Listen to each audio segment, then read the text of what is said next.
അധ്യായം 1. നമ്മുടെ ഇടയിൽ നിറവേറിയ കാര്യങ്ങളുടെ വിവരണം എഴുതാൻ അനേകം പേർ പരിശ്രമിച്ചിട്ടുണ്ടല്ലോ. അതാകട്ടെ ആദ്യം മുതൽ തന്നെ വചനത്തിന്റെ ദൃക്സാക്ഷികളും ശുശ്രൂഷകന്മാരുമായിരുന്നവർ നമുക്ക് ഏൽപ്പിച്ചു തന്നിട്ടുള്ളതനുസരിച്ചാണ്. അല്ലയോ ശ്രേഷ്ഠനായ തെയോഫിലോസ്, എല്ലാ കാര്യങ്ങളും പ്രാരംഭം മുതൽക്കേ സൂക്ഷ്മമായി പരിശോധിച്ചതിന് ശേഷം എല്ലാം ക്രമമായി നിനക്കെഴുതുന്നത് ഉചിതമാണെന്ന് എനിക്കും തോന്നി. അത് നിന്നെ പഠിപ്പിച്ചിട്ടുള്ള വചനങ്ങളുടെ വിശ്വസ്തതയെക്കുറിച്ച് നിനക്ക് ബോധ്യം വരാനാണ്.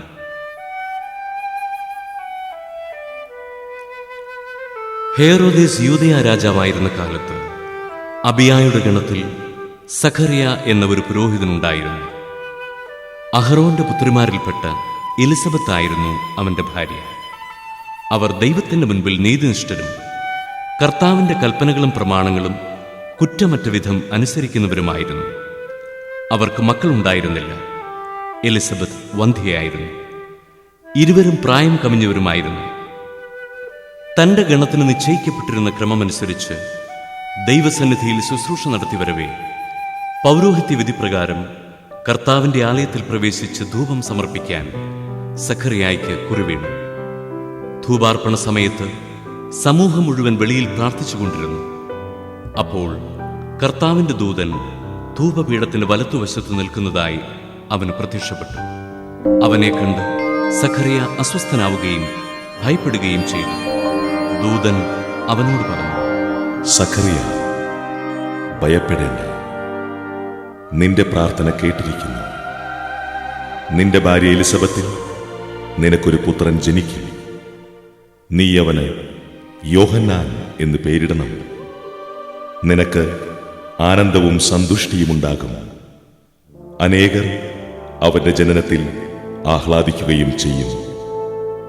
കർത്താവിന്റെ സന്നിധിയിൽ അവൻ വലിയവനായിരിക്കും. വീഞ്ഞോ മറ്റു ലഹരി പാനീയങ്ങളോ അവൻ കുടിക്കുകയില്ല. അമ്മയുടെ ഉദരത്തിൽ വെച്ച് തന്നെ അവൻ പരിശുദ്ധാത്മാവിനാൽ നിറയും. ഇസ്രായേൽ മക്കളിൽ വളരെ പേരെ അവരുടെ ദൈവമായ കർത്താവിലേക്ക് അവൻ തിരികെ കൊണ്ടുവരും. പിതാക്കന്മാരുടെ ഹൃദയങ്ങളെ മക്കളിലേക്കും അനുസരണമില്ലാത്തവരെ നീതിമാന്മാരുടെ വിവേകത്തിലേക്കും തിരിച്ചുവിടാനും സജ്ജീകൃതമായ ഒരു ജനത്തെ കർത്താവിനു വേണ്ടി ഒരുക്കാനും ഏലിയായുടെ ചൈതന്യത്തോടും ശക്തിയോടും കൂടെ അവൻ കർത്താവിന്റെ മുമ്പേ പോകും. സഖറിയ ദൂതനോട് ചോദിച്ചു, ഞാനിതെങ്ങനെ അറിയും? ഞാൻ വൃദ്ധനാണ്. എന്റെ ഭാര്യ പ്രായം കവിഞ്ഞവളുമാണ്. ദൂതൻ മറുപടി പറഞ്ഞു, ഞാൻ ദൈവസന്നിധിയിൽ നിൽക്കുന്ന ഗബ്രിയേലാണ്. നിന്നോട് സംസാരിക്കാനും സന്തോഷകരമായ ഈ വാർത്ത നിന്നെ അറിയിക്കാനും ഞാൻ അയക്കപ്പെട്ടിരിക്കുന്നു. യഥാകാലം പൂർത്തിയാകേണ്ട എന്റെ വചനം അവിശ്വസിച്ചതുകൊണ്ട് നീ മൂകനായിത്തീരും. ഇവ സംഭവിക്കുന്നതുവരെ സംസാരിക്കാൻ നിനക്ക് സാധിക്കുകയില്ല.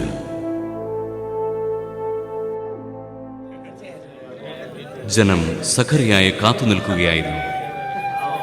ദേവാലയത്തിൽ അവൻ വൈകുന്നതിനെപ്പറ്റി അവർ അത്ഭുതപ്പെട്ടു. പുറത്തു വന്നപ്പോൾ അവരോട് സംസാരിക്കുന്നതിന് സഖറിയായ്ക്ക് കഴിഞ്ഞില്ല. ദേവാലയത്തിൽ വെച്ച് അവന് ഏതോ ദർശനമുണ്ടായി എന്ന് അവർ മനസ്സിലാക്കി. അവൻ അവരോട് ആംഗ്യം കാണിക്കുകയും ഊമനായി കഴിയുകയും ചെയ്തു. തന്റെ ശുശ്രൂഷയുടെ ദിവസങ്ങൾ പൂർത്തിയായപ്പോൾ അവൻ വീട്ടിലേക്ക് പോയി. താമസിയാതെ അവന്റെ ഭാര്യ എലിസബത്ത് ഗർഭം ധരിച്ചു. 5 മാസത്തേക്ക് അവൾ മറ്റുള്ളവരുടെ മുമ്പിൽ പ്രത്യക്ഷപ്പെടാതെ കഴിഞ്ഞുകൂടി. അവൾ പറഞ്ഞു, മനുഷ്യരുടെ ഇടയിൽ എനിക്കുണ്ടായിരുന്ന അപമാനം നീക്കിക്കളയാൻ കർത്താവ് എന്നെ കടാക്ഷിച്ച് എനിക്കിത് ചെയ്തു തന്നിരിക്കുന്നു. 6-ാം മാസം ഗബ്രിയേൽ ദൂതൻ ഗലീലയിൽ നസറത്ത് എന്ന പട്ടണത്തിൽ ദാവീദിന്റെ വംശത്തിൽപ്പെട്ട ജോസഫ് എന്നു പേരായ പുരുഷനുമായി വിവാഹനിശ്ചയം ചെയ്തിരുന്ന കന്യകയുടെ അടുത്തേക്ക് ദൈവത്താൽ അയക്കപ്പെട്ടു. അവളുടെ പേര് മറിയം എന്നായിരുന്നു. ദൂതൻ അവളുടെ അടുത്തു വന്ന് പറഞ്ഞു, ദൈവകൃപ നിറഞ്ഞവളെ, സ്വസ്തി, കർത്താവ് നിന്നോടുകൂടെ. ഈ വചനം കേട്ട് അവൾ വളരെ അസ്വസ്ഥയായി. എന്താണ് ഈ അഭിവാദനത്തിന്റെ അർത്ഥം എന്ന് അവൾ ചിന്തിച്ചു. ദൂതൻ അവളോട് പറഞ്ഞു, മറിയമേ, നീ ഭയപ്പെടേണ്ട. ദൈവസന്നിധിയിൽ നീ കൃപ കണ്ടെത്തിയിരിക്കുന്നു.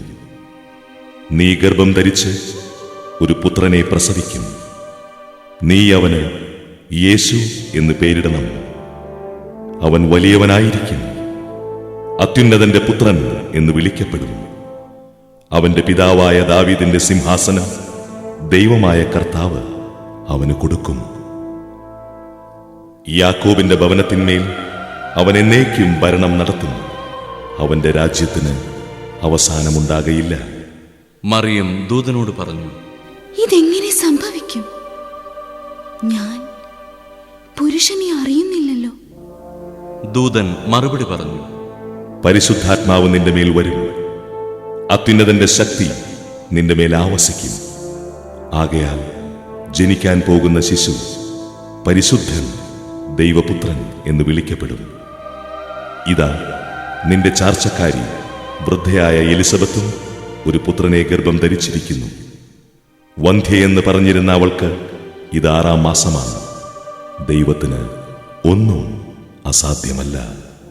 മറിയം പറഞ്ഞു, ഇതാ കർത്താവിന്റെ ദാസി, നിന്റെ വാക്ക് എന്നിൽ നിറവേറട്ടെ. അപ്പോൾ ദൂതൻ അവളുടെ മുമ്പിൽ നിന്ന് മറഞ്ഞു.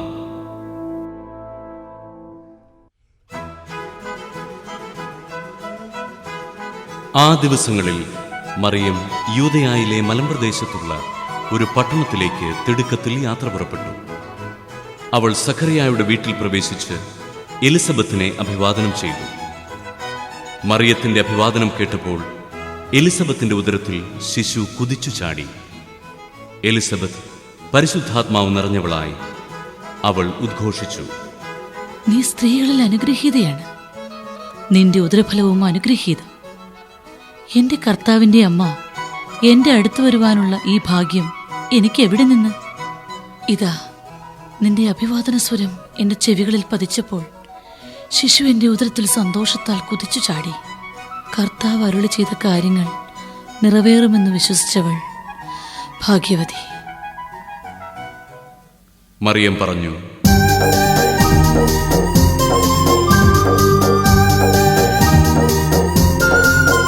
എന്റെ ആത്മാവ് കർത്താവിനെ മഹത്വപ്പെടുത്തുന്നു. എന്റെ ചിത്തം എന്റെ രക്ഷകനായ ദൈവത്തിൽ ആനന്ദിക്കുന്നു. അവിടുന്ന് തന്റെ ദാസിയുടെ താഴ്മയെ കടാക്ഷിച്ചു. ഇപ്പോൾ മുതൽ സകല തലമുറകളും എന്നെ ഭാഗ്യവതി എന്നു പ്രകീർത്തിക്കും.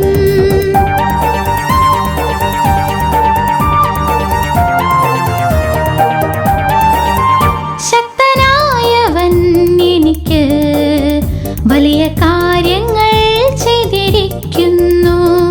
അവിടുത്തെ നാമം പരിശുദ്ധമാണ്. അവിടുത്തെ ഭക്തരുടെ മേൽ തലമുറകൾ തോറും അവിടുന്ന് കരുണ വർഷിക്കും.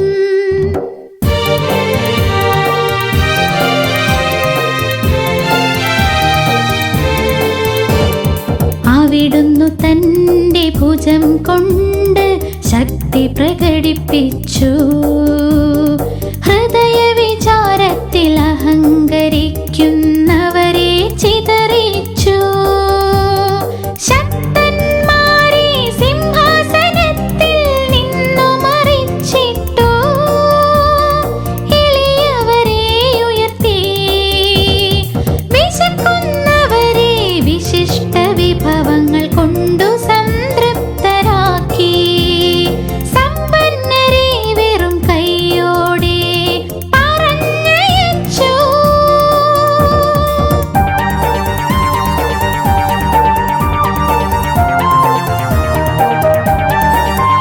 തന്റെ കാരുണ്യം അനുസ്മരിച്ചുകൊണ്ട് അവിടുന്ന് തന്റെ ദാസനായ ഇസ്രായേലിനെ സഹായിച്ചു.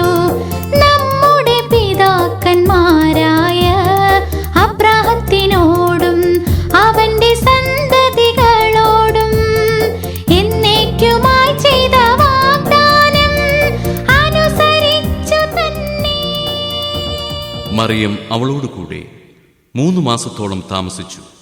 പിന്നെ വീട്ടിലേക്ക് മടങ്ങി. എലിസബത്തിന് പ്രസവ സമയമായി. അവൾ ഒരു പുത്രനെ പ്രസവിച്ചു. കർത്താവ് അവളോട് വലിയ കാരുണ്യം കാണിച്ചിരിക്കുന്നു എന്ന് കേട്ട അയൽക്കാരും ബന്ധുക്കളും അവളോടൊത്ത് സന്തോഷിച്ചു. 8-ാം ദിവസം അവർ ശിശുവിന്റെ പരിച്ഛേദനത്തിന് വന്നു. പിതാവിന്റെ പേരനുസരിച്ച് സഖറിയ എന്ന് അവന് പേര് നൽകുവാൻ അവർ ആഗ്രഹിച്ചു.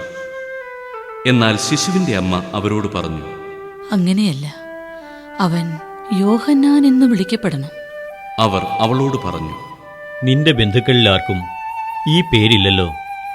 ശിശുവിന് എന്തു പേര് നൽകാനാണ് ആഗ്രഹിക്കുന്നതെന്ന് അവന്റെ പിതാവിനോട് അവർ ആംഗ്യം കാണിച്ചു ചോദിച്ചു. അവൻ ഒരു എഴുത്ത് പലക വരുത്തി അതിലെഴുതി, യോഹന്നാൻ എന്നാണ് അവന്റെ പേര്. എല്ലാവരും അത്ഭുതപ്പെട്ടു. തൽക്ഷണം അവന്റെ വായ് തുറക്കപ്പെട്ടു, നാവ് സ്വതന്ത്രമായി. അവൻ ദൈവത്തെ വാഴ്ത്തിക്കൊണ്ട് സംസാരിക്കാൻ തുടങ്ങി. അയൽക്കാർക്കെല്ലാം ഭയമുണ്ടായി. യൂദയായിലെ മലനാട്ടിലെങ്ങും ഈ സംഗതികൾ സംസാര വിഷയമാവുകയും ചെയ്തു. കേട്ടവരെല്ലാം ഈ ശിശു ആരായിത്തീരുമെന്ന് ചിന്തിച്ചു തുടങ്ങി. കർത്താവിന്റെ കരം അവനോടുകൂടി ഉണ്ടായിരുന്നു. അവന്റെ പിതാവായ സഖറിയ പരിശുദ്ധാത്മാവിനാൽ നിറഞ്ഞു പ്രവചിച്ചു. ഇസ്രായേലിന്റെ ദൈവമായ കർത്താവ് വാഴ്ത്തപ്പെട്ടവൻ. അവിടുന്ന് തന്റെ ജനത്തെ സന്ദർശിച്ച് രക്ഷിച്ചു. തന്റെ ദാസനായ ദാവീദിന്റെ ഭവനത്തിൽ നമുക്ക് ശക്തനായ ഒരു രക്ഷകനെ ഉയർത്തി. ആദി മുതൽ തന്റെ വിശുദ്ധന്മാരായ പ്രവാചകന്മാരുടെ അധരങ്ങളിലൂടെ അവിടുന്ന് അരുളി ചെയ്തതുപോലെ ശത്രുക്കളിൽ നിന്നും നമ്മെ വെറുക്കുന്നവരുടെ കയ്യിൽ നിന്നും നമ്മെ രക്ഷിക്കാനും നമ്മുടെ പിതാക്കന്മാരോട് വാഗ്ദാനം ചെയ്ത കാരുണ്യം നിവർത്തിക്കാനും നമ്മുടെ പിതാവായ അബ്രാഹത്തിനോട് ചെയ്ത അവിടുത്തെ വിശുദ്ധമായ ഉടമ്പടി അനുസ്മരിക്കാനും ശത്രുക്കളുടെ കൈകളിൽ നിന്ന് വിമോചിതരായി നിർഭയം പരിശുദ്ധിയിലും നീതിയിലും എപ്പോഴും അവിടുത്തെ മുൻപിൽ ശുശ്രൂഷ ചെയ്യാൻ വേണ്ട അനുഗ്രഹം നമുക്ക് നൽകാനുമായിട്ടാണിത്. നീയോ കുഞ്ഞെ അത്യുന്നതന്റെ പ്രവാചകൻ എന്ന് വിളിക്കപ്പെടും. കർത്താവിന് വഴിയൊരുക്കാൻ അവിടുത്തെ മുൻപേ നീ പോകും.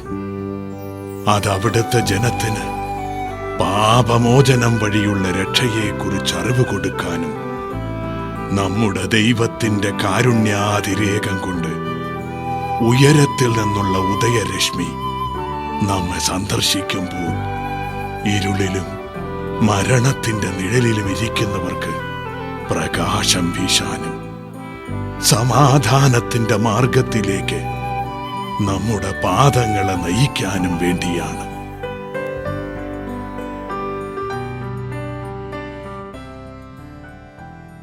ശിശു വളർന്നു, ആത്മാവിൽ ശക്തിപ്പെട്ടു. ഇസ്രായേലിന് വെളിപ്പെടുന്നതുവരെ അവൻ മരുഭൂമിയിലായിരുന്നു. അധ്യായം 1. ആദിയിൽ വചനമുണ്ടായിരുന്നു. വചനം ദൈവത്തോടുകൂടെയായിരുന്നു. വചനം ദൈവമായിരുന്നു. അവൻ ആദിയിൽ ദൈവത്തോടു കൂടെയായിരുന്നു. സമസ്തവും അവനിലൂടെ ഉണ്ടായി. ഒന്നും അവനെ കൂടാതെ ഉണ്ടായിട്ടില്ല. അവനിൽ ജീവനുണ്ടായിരുന്നു. ആ ജീവൻ മനുഷ്യരുടെ വെളിച്ചമായിരുന്നു. ആ വെളിച്ചം ഇരുളിൽ പ്രകാശിക്കുന്നു. അതിനെ കീഴടക്കാൻ ഇരുളിന് കഴിഞ്ഞില്ല. ദൈവമയച്ച ഒരു മനുഷ്യനുണ്ടായിരുന്നു. അവന്റെ പേര് യോഹന്നാൻ എന്നാണ്. അവൻ സാക്ഷ്യത്തിനായി വന്നു, വെളിച്ചത്തിന് സാക്ഷ്യം നൽകാൻ. അവൻ വഴി എല്ലാവരും വിശ്വസിക്കാൻ. അവൻ വെളിച്ചമായിരുന്നില്ല, വെളിച്ചത്തിന് സാക്ഷ്യം നൽകാൻ വന്നവനാണ്. എല്ലാ മനുഷ്യരെയും പ്രകാശിപ്പിക്കുന്ന യഥാർത്ഥ വെളിച്ചം ലോകത്തിലേക്ക് വരുന്നുണ്ടായിരുന്നു. അവൻ ലോകത്തിലായിരുന്നു. ലോകം അവനിലൂടെ സൃഷ്ടിക്കപ്പെട്ടു. എങ്കിലും ലോകം അവനെ അറിഞ്ഞില്ല. അവൻ സ്വജനത്തിന്റെ അടുത്തേക്ക് വന്നു, എന്നാൽ അവർ അവനെ സ്വീകരിച്ചില്ല. തന്നെ സ്വീകരിച്ചവർക്കെല്ലാം, തൻ്റെ നാമത്തിൽ വിശ്വസിക്കുന്നവർക്കെല്ലാം ദൈവമക്കളാകാൻ അവൻ കഴിവ് നൽകി. അവർ ജനിച്ചത് രക്തത്തിൽ നിന്നോ ശാരീരികാഭിലാഷത്തിൽ നിന്നോ പുരുഷന്റെ ഇച്ഛയിൽ നിന്നോ അല്ല, ദൈവത്തിൽ നിന്നത്രേ. വചനം മാംസമായി നമ്മുടെ ഇടയിൽ വസിച്ചു. അവന്റെ മഹത്വം നമ്മൾ ദർശിച്ചു. കൃപയും സത്യവും നിറഞ്ഞതും പിതാവിന്റെ ഏകജാതന്റേതുമായ മഹത്വം. യോഹന്നാൻ അവന് സാക്ഷ്യം നൽകിക്കൊണ്ട് വിളിച്ചു പറഞ്ഞു, ഇവനെ പറ്റിയാണ് ഞാൻ പറഞ്ഞത്. എന്റെ പിന്നാലെ വരുന്നവൻ എന്നേക്കാൾ വലിയവനാണ്, കാരണം എനിക്ക് മുൻപ് തന്നെ അവനുണ്ടായിരുന്നു. അവന്റെ പൂർണ്ണതയിൽ നിന്ന് നാമെല്ലാം കൃപയ്ക്ക് മേൽ കൃപ സ്വീകരിച്ചിരിക്കുന്നു. എന്തുകൊണ്ടെന്നാൽ നിയമം മോശ വഴി നൽകപ്പെട്ടു, കൃപയും സത്യവുമാകട്ടെ യേശുക്രിസ്തു വഴി ഉണ്ടായി. ദൈവത്തെ ആരും ഒരിക്കലും കണ്ടിട്ടില്ല. പിതാവുമായി ഗാഢബന്ധം പുലർത്തുന്ന ദൈവം തന്നെയായ ഏകജാതനാണ് അവിടുത്തെ വെളിപ്പെടുത്തിയത്.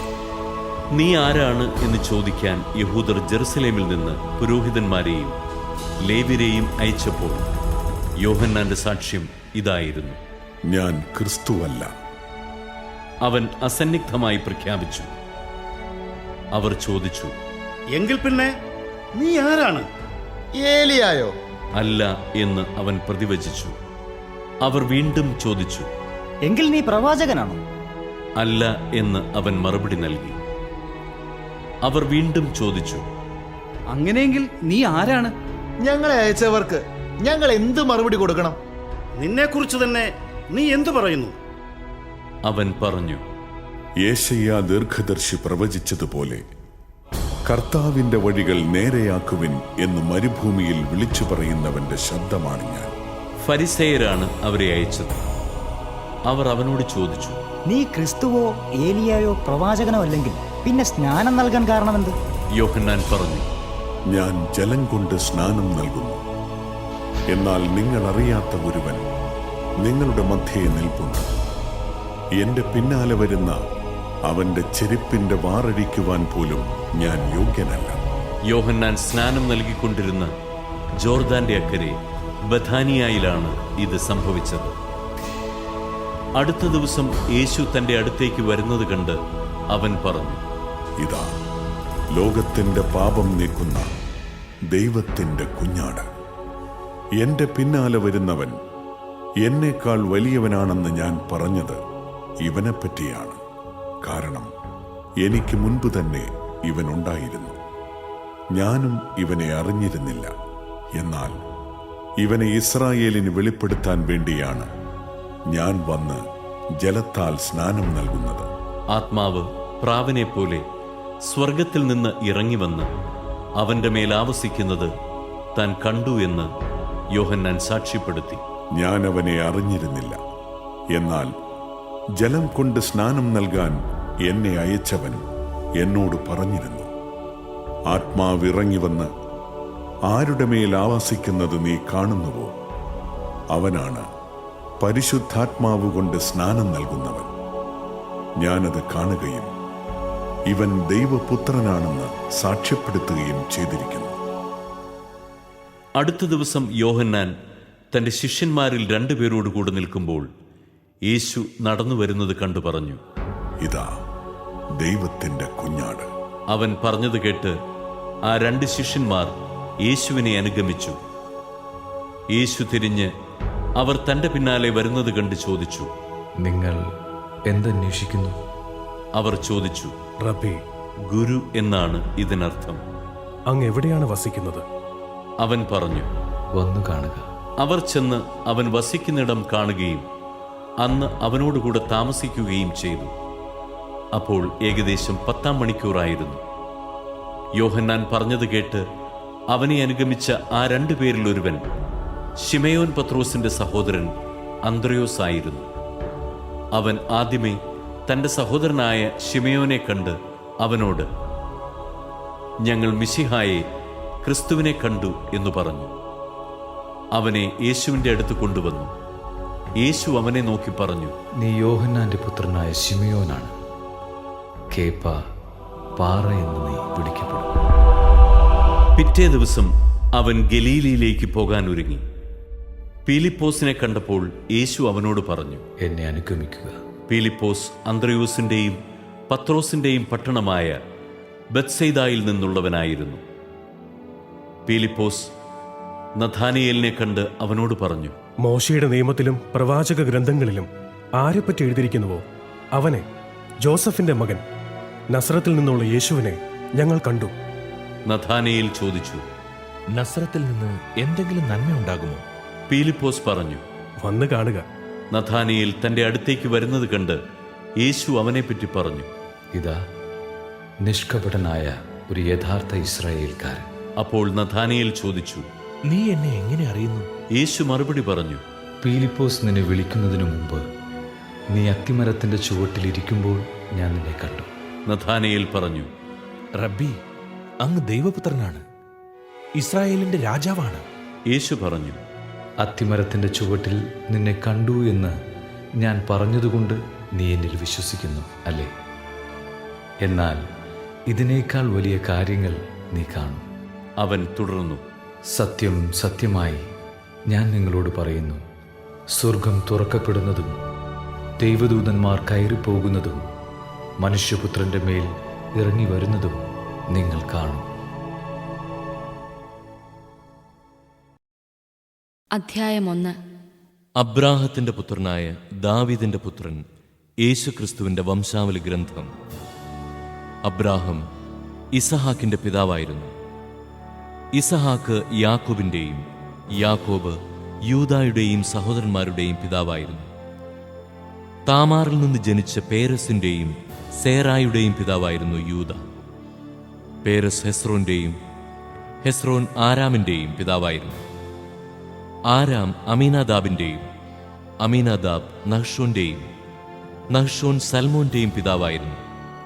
സൽമോൻ റാഹാബിൽ നിന്ന് ജനിച്ച ബോവാസിന്റെയും, ബോവാസ് റൂത്തിൽ നിന്ന് ജനിച്ച ഓബദിന്റെയും, ഓബദ് ജസ്സയുടെയും, ജസ്സെ ദാവീദ് രാജാവിന്റെയും പിതാവായിരുന്നു.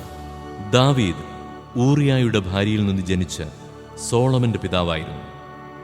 സോളമൻ റഹോബോവാമിന്റെയും, റഹോബോവാം അബിയായുടെയും, അബിയ ആസായുടെയും പിതാവായിരുന്നു. ആസ യോസഫാത്തിന്റെയും, യോസഫാത്ത് യോറാമിന്റെയും, യോറാം ഓസിയായുടെയും, ഓസിയ യോധാമിന്റെയും, യോധാം ആഹാസിന്റെയും, ആഹാസ് ഹെസക്കിയായുടെയും, ഹെസക്കിയ മനാസയുടെയും, മനാസെ ആമോസിന്റെയും, ആമോസ് ജോസിയായുടെയും പിതാവായിരുന്നു. ബാബിലോൺ പ്രവാസകാലത്ത് ജനിച്ച യാക്കോണിയായുടെയും സഹോദരന്മാരുടെയും പിതാവായിരുന്നു ജോസിയ. യാക്കോണിയ ബാബിലോൺ പ്രവാസത്തിനു ശേഷം ജനിച്ച സലാത്തിയേലിന്റെയും, സലാത്തിയേൽ സൊറോബാബേലിന്റെയും പിതാവായിരുന്നു.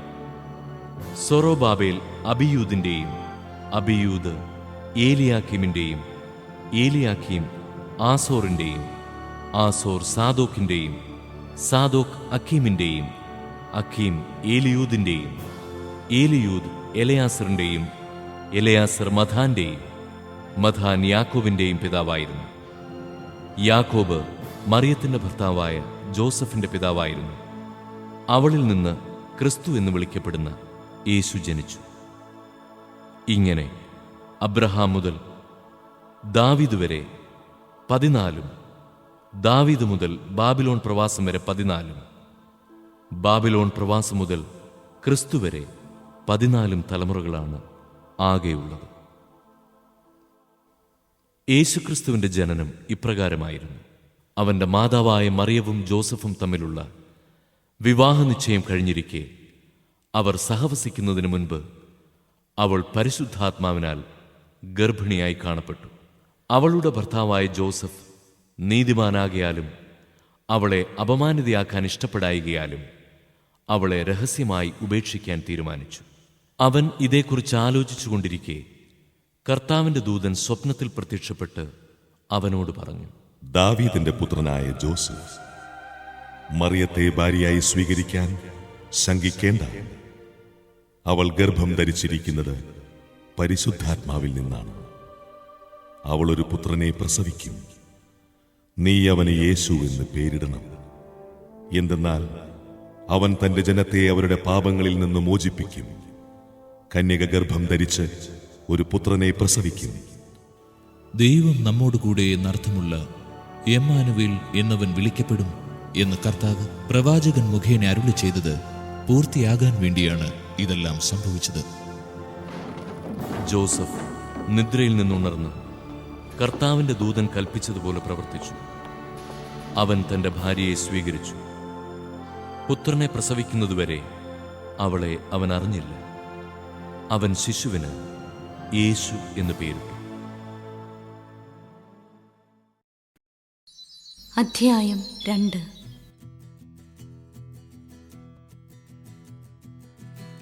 അക്കാലത്ത് ലോകമാസകലമുള്ള ജനങ്ങളുടെ പേര് എഴുതി ചേർക്കപ്പെടണമെന്ന് അഗസ്റ്റസ് സീസറിൽ നിന്ന് കൽപ്പന പുറപ്പെട്ടു.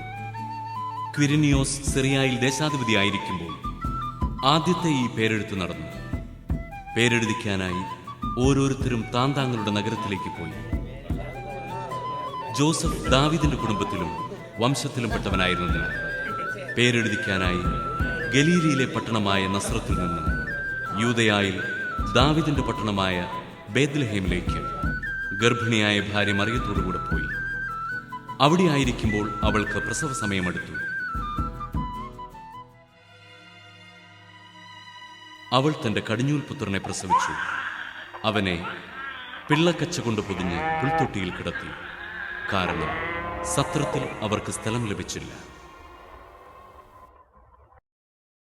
ആ പ്രദേശത്തെ വയലുകളിൽ ആടുകളെ രാത്രി കാത്തുകൊണ്ടിരുന്ന ഇടയന്മാർ ഉണ്ടായിരുന്നു. കർത്താവിന്റെ ദൂതൻ അവരുടെ അടുത്തെത്തി. കർത്താവിന്റെ മഹത്വം അവരുടെ മേൽ പ്രകാശിച്ചു. അവർ വളരെ ഭയപ്പെട്ടു. ദൂതൻ അവരോട് പറഞ്ഞു, ഭയപ്പെടേണ്ട. ഇതാ, സകല ജനത്തിനും വേണ്ടിയുള്ള വലിയ സന്തോഷത്തിന്റെ സദ്വാർത്ത ഞാൻ നിങ്ങളെ അറിയിക്കുന്നു. ദാവീദിന്റെ പട്ടണത്തിൽ നിങ്ങൾക്കായി ഒരു രക്ഷകൻ, കർത്താവായ ക്രിസ്തു, ഇന്ന് ജനിച്ചിരിക്കുന്നു. ഇതായിരിക്കും നിങ്ങൾക്കടയാളം. പിള്ളക്കച്ച കൊണ്ട് പൊതിഞ്ഞ് പുൽത്തൊട്ടിയിൽ കിടത്തിയിരിക്കുന്ന ഒരു ശിശുവിനെ നിങ്ങൾ കാണും. പെട്ടെന്ന് സ്വർഗീയ സൈന്യത്തിന്റെ ഒരു വ്യൂഹം ആ ദൂതനോടുകൂടെ പ്രത്യക്ഷപ്പെട്ട് ദൈവത്തെ സ്തുതിച്ചുകൊണ്ട് പറഞ്ഞു, അത്യുന്നതങ്ങളിൽ ദൈവത്തിനു മഹത്വം, ഭൂമിയിൽ ദൈവകൃപ ലഭിച്ചവർക്ക് സമാധാനം, സമാധാനം. അത്യുന്നതങ്ങളിൽ ദൈവത്തിനു മഹത്വം, ഭൂമിയിൽ ദൈവകൃപ ലഭിച്ചവർക്ക് സമാധാനം, സമാധാനം. അത്യുന്നതങ്ങളിൽ ദൈവത്തിനു മഹത്വം. ദൂതന്മാർ അവരെ വിട്ട് സ്വർഗത്തിലേക്ക് പോയപ്പോൾ ആട്ടിടയന്മാർ പരസ്പരം പറഞ്ഞു, നമുക്ക് ബെത്ലഹേം വരെ പോകാം. കർത്താവ് നമ്മെ അറിയിച്ച ഈ സംഭവം നമുക്ക് കാണാം. അവർ അതിവേഗം പോയി മറിയത്തെയും ജോസഫിനെയും പുൽത്തൊട്ടിയിൽ കിടക്കുന്ന ശിശുവിനെയും കണ്ടു. അനന്തരം ശിശുവിനെക്കുറിച്ച് തങ്ങളോട് പറയപ്പെട്ട കാര്യങ്ങൾ മറ്റുള്ളവരെ അവർ അറിയിച്ചു. അത് കേട്ടവരെല്ലാം ഇടയന്മാർ തങ്ങളോട് പറഞ്ഞ സംഗതികളെക്കുറിച്ച് അത്ഭുതപ്പെട്ടു. മറിയമാകട്ടെ ഇവയെല്ലാം ഹൃദയത്തിൽ സംഗ്രഹിച്ച് ഗാഢമായി ചിന്തിച്ചുകൊണ്ടിരുന്നു. തങ്ങളോട് പറയപ്പെട്ടതുപോലെ കാണുകയും കേൾക്കുകയും ചെയ്ത സകല കാര്യങ്ങളെയും കുറിച്ച് ദൈവത്തെ മഹത്വപ്പെടുത്തുകയും സ്തുതിക്കുകയും ചെയ്തുകൊണ്ട് ആ ഇടയന്മാർ തിരിച്ചുപോയി.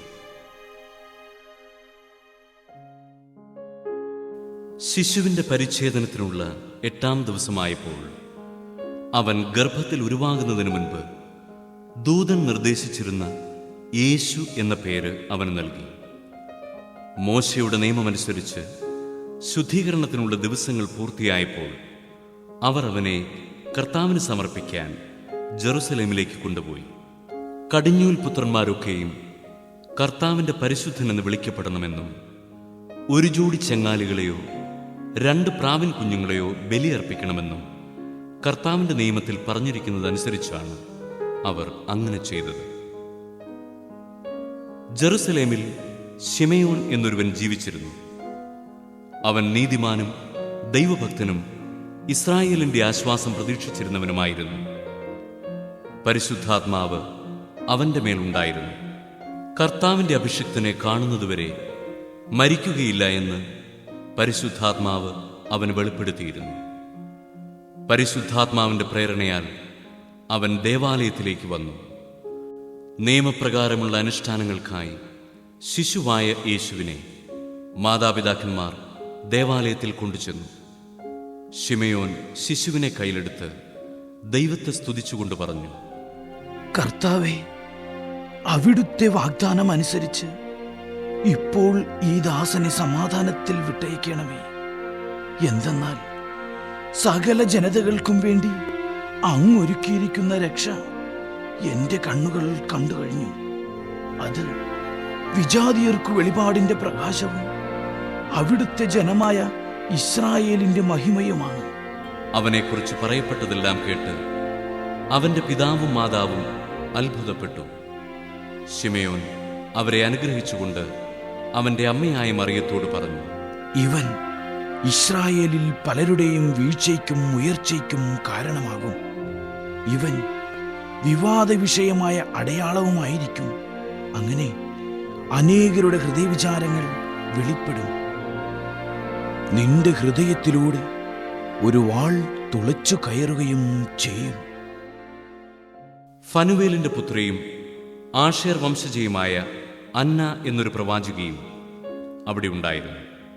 ഇവൾ കന്യകാപ്രായം മുതൽ 7 വർഷം ഭർത്താവിനോടൊത്ത് ജീവിച്ചു.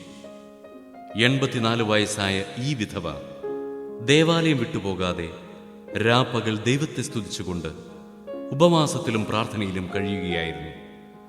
അവൾ അപ്പോൾ തന്നെ മുമ്പോട്ട് വന്ന് ദൈവത്തെ സ്തുതിക്കുകയും ജെറുസലേമിൽ രക്ഷ പ്രതീക്ഷിച്ചുകൊണ്ടിരുന്ന എല്ലാവരോടും ശിശുവിനെക്കുറിച്ച് സംസാരിക്കുകയും ചെയ്തു. കർത്താവിന്റെ നിയമപ്രകാരം എല്ലാം നിവർത്തിച്ച ശേഷം അവർ സ്വനഗരമായ ഗലീലയിലെ നസറത്തിലേക്ക് മടങ്ങി. ശിശു വളർന്നു ജ്ഞാനം നിറഞ്ഞ് ശക്തനായി. ദൈവത്തിന്റെ കൃപ അവന്റെ മേലുണ്ടായിരുന്നു. യേശുവിന്റെ മാതാപിതാക്കന്മാർ ആണ്ടുതോറും പെസഹ തിരുനാളിന് ജെറുസലേമിൽ പോയിരുന്നു.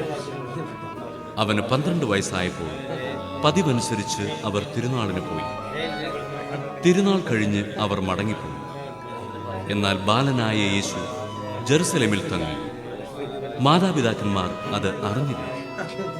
അവൻ യാത്രാസംഘത്തിന്റെ കൂടെ കാണുമെന്ന് വിചാരിച്ച് അവർ ഒരു ദിവസത്തെ വഴി പിന്നിട്ടു.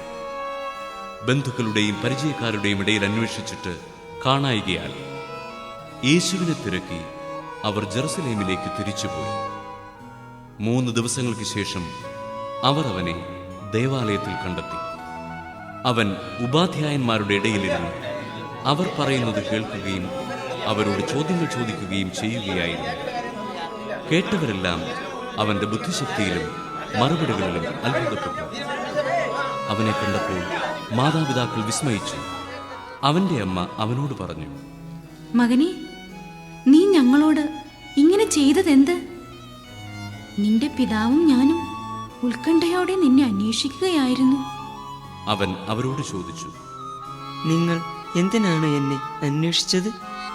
ഞാൻ എൻ്റെ പിതാവിൻ്റെ കാര്യങ്ങളിൽ വ്യാപൃതനായിരിക്കേണ്ടതാണെന്ന് നിങ്ങൾ അറിയുന്നില്ലേ? അവൻ തങ്ങളോട് പറഞ്ഞതെന്തെന്ന് അവർ ഗ്രഹിച്ചില്ല. പിന്നെ അവൻ അവരോടൊപ്പം പുറപ്പെട്ട് നസറത്തിൽ വന്ന് അവർക്ക് വിധേയനായി ജീവിച്ചു. അവന്റെ അമ്മ ഇക്കാര്യങ്ങളെല്ലാം ഹൃദയത്തിൽ സംഗ്രഹിച്ചു. യേശു ജ്ഞാനത്തിലും പ്രായത്തിലും ദൈവത്തിൻ്റെയും മനുഷ്യരുടെയും പ്രീതിയിലും വളർന്നു വന്നു.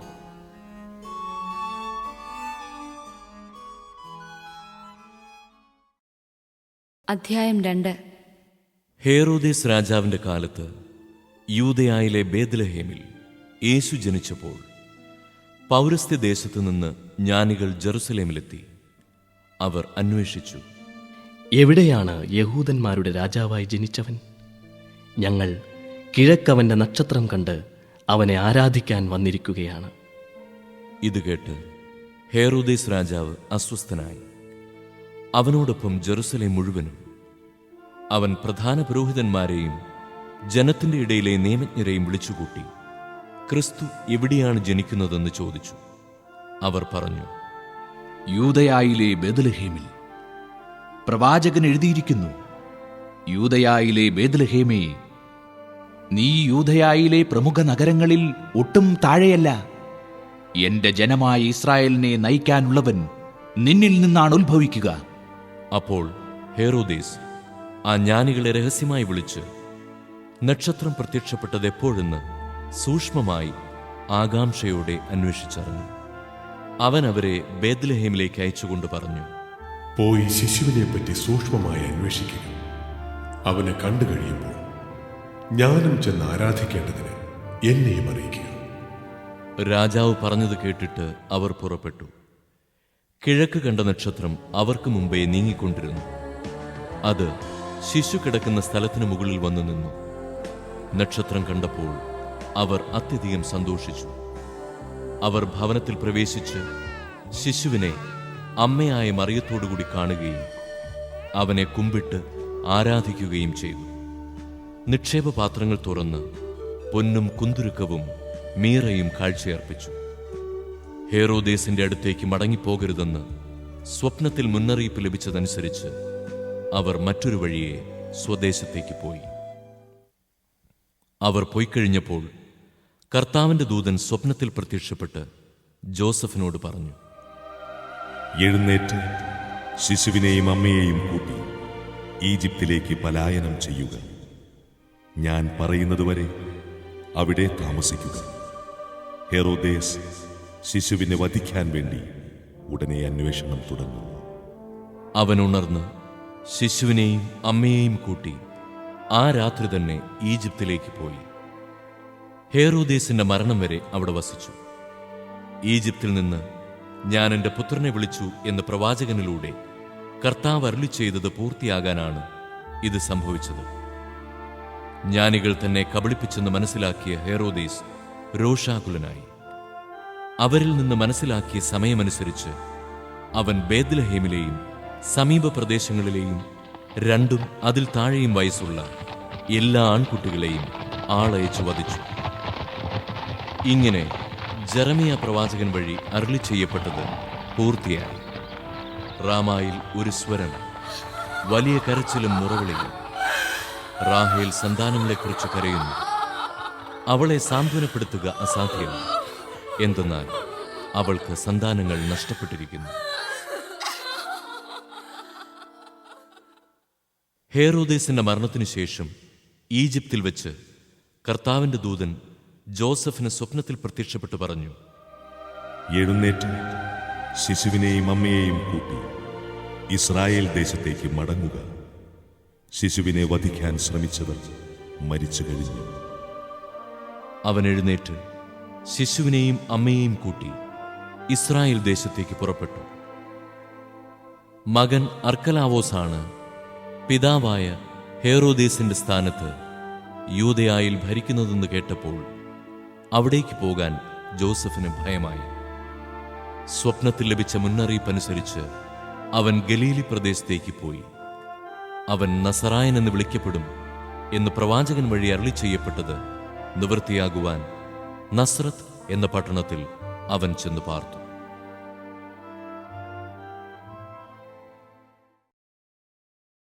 അധ്യായം 3. അക്കാലത്ത് സ്നാപക യോഹന്നാൻ യൂദയായിലെ മരുഭൂമിയിൽ വന്ന് പ്രസംഗിച്ചു. മാനസാന്തരപ്പെടുവിൻ, സ്വർഗരാജ്യം സമീപിച്ചിരിക്കുന്നു. ഇവനെ പറ്റിയാണ് യേശയ്യാ പ്രവാചകൻ വഴി ഇങ്ങനെ അരുളി ചെയ്യപ്പെട്ടത്. മരുഭൂമിയിൽ വിളിച്ചു പറയുന്നവന്റെ ശബ്ദം, കർത്താവിന്റെ വഴിയൊരുക്കുവിൻ, അവന്റെ പാതകൾ നേരെയാക്കുവിൻ. യോഹന്നാൻ ഒട്ടകരോമം കൊണ്ടുള്ള വസ്ത്രവും അരയിൽ തോൽവാറും ധരിച്ചിരുന്നു. വെട്ടുക്കിളിയും കാട്ടുതേനുമായിരുന്നു അവന്റെ ഭക്ഷണം. ജെറുസലേമിലും യൂദയ മുഴുവനിലും ജോർദാന്റെ പരിസര പ്രദേശങ്ങളിലും നിന്നുള്ള ജനം അവന്റെ അടുത്തെത്തി. അവർ പാപങ്ങൾ ഏറ്റുപറഞ്ഞ് ജോർദാൻ നദിയിൽ വെച്ച് അവനിൽ നിന്ന് സ്നാനം സ്വീകരിച്ചു. അനേകം ഫരിസയരും സദുക്കായരും സ്നാനമേൽക്കാൻ വരുന്നത് കണ്ട് യോഹന്നാൻ അവരോട് പറഞ്ഞു, അണലി സന്തതികളെ, ആസന്നമായ ക്രോധത്തിൽ നിന്ന് ഓടിയകലാൻ നിങ്ങൾക്ക് മുന്നറിയിപ്പ് നൽകിയത് ആരാണ്? മാനസാന്തരത്തിന് യോജിച്ച ഫലം പുറപ്പെടുവിക്കുവിൻ. ഞങ്ങൾക്ക് പിതാവായി അബ്രാഹമുണ്ടെന്ന് പറഞ്ഞ് അഭിമാനിക്കേണ്ട. ഈ കല്ലുകളിൽ നിന്ന് അബ്രാഹത്തിന് സന്താനങ്ങളെ പുറപ്പെടുവിക്കുവാൻ ദൈവത്തിന് കഴിയുമെന്ന് ഞാൻ നിങ്ങളോട് പറയുന്നു. വൃക്ഷങ്ങളുടെ വേരിന് കോടാലി വെച്ചു കഴിഞ്ഞു. നല്ല ഫലം കായ്ക്കാത്ത വൃക്ഷങ്ങളെല്ലാം വെട്ടി തീയിലെറിയും. മാനസാന്തരത്തിനായി ഞാൻ ജലം കൊണ്ട് നിങ്ങളെ സ്നാനപ്പെടുത്തി. എന്റെ പിന്നാലെ വരുന്നവൻ എന്നേക്കാൾ ശക്തൻ. അവന്റെ ചെരുപ്പ് വഹിക്കാൻ പോലും ഞാൻ യോഗ്യനല്ല. അവൻ പരിശുദ്ധാത്മാവിനാലും അഗ്നിയാലും നിങ്ങളെ സ്നാനപ്പെടുത്തും. വീശുമുറം അവന്റെ കയ്യിലുണ്ട്. അവൻ കളം വെടിപ്പാക്കി ഗോതമ്പറപ്പുരയിൽ ശേഖരിക്കും. പതിര് കെടാത്ത തീയിൽ കത്തിച്ചു കളയുകയും ചെയ്യും. യേശു യോഹന്നാനിൽ നിന്ന് സ്നാനം സ്വീകരിക്കാൻ ഗലീലിയയിൽ നിന്ന് ജോർദാനിൽ അവന്റെ അടുത്തേക്ക് വന്നു. ഞാൻ നിന്നിൽ നിന്ന് സ്നാനം സ്വീകരിക്കേണ്ടിയിരിക്കെ നീ എന്റെ അടുത്തേക്ക് വരുന്നുവോ എന്ന് ചോദിച്ചുകൊണ്ട് യോഹന്നാൻ അവനെ തടഞ്ഞു. എന്നാൽ യേശു പറഞ്ഞു, ഇപ്പോൾ ഇത് സമ്മതിക്കുക. അങ്ങനെ സർവ്വനീതിയും പൂർത്തിയാക്കുക നമുക്ക് ഉചിതമാണ്. അവൻ സമ്മതിച്ചു. സ്നാനം കഴിഞ്ഞയുടൻ യേശു വെള്ളത്തിൽ നിന്ന് കയറി. അപ്പോൾ സ്വർഗം തുറക്കപ്പെട്ടു. ദൈവാത്മാവ് പ്രാവിന്റെ രൂപത്തിൽ തന്റെ മേൽ ഇറങ്ങി വരുന്നത് അവൻ കണ്ടു. ഇവൻ എന്റെ പ്രിയപുത്രൻ, ഇവനിൽ ഞാൻ പ്രസാദിച്ചിരിക്കുന്നു എന്ന് ഒരു സ്വരം സ്വർഗത്തിൽ നിന്ന് കേട്ടു.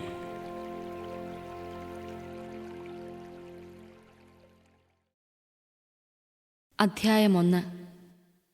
ദൈവപുത്രനായ യേശുക്രിസ്തുവിന്റെ സുവിശേഷത്തിന്റെ ആരംഭം.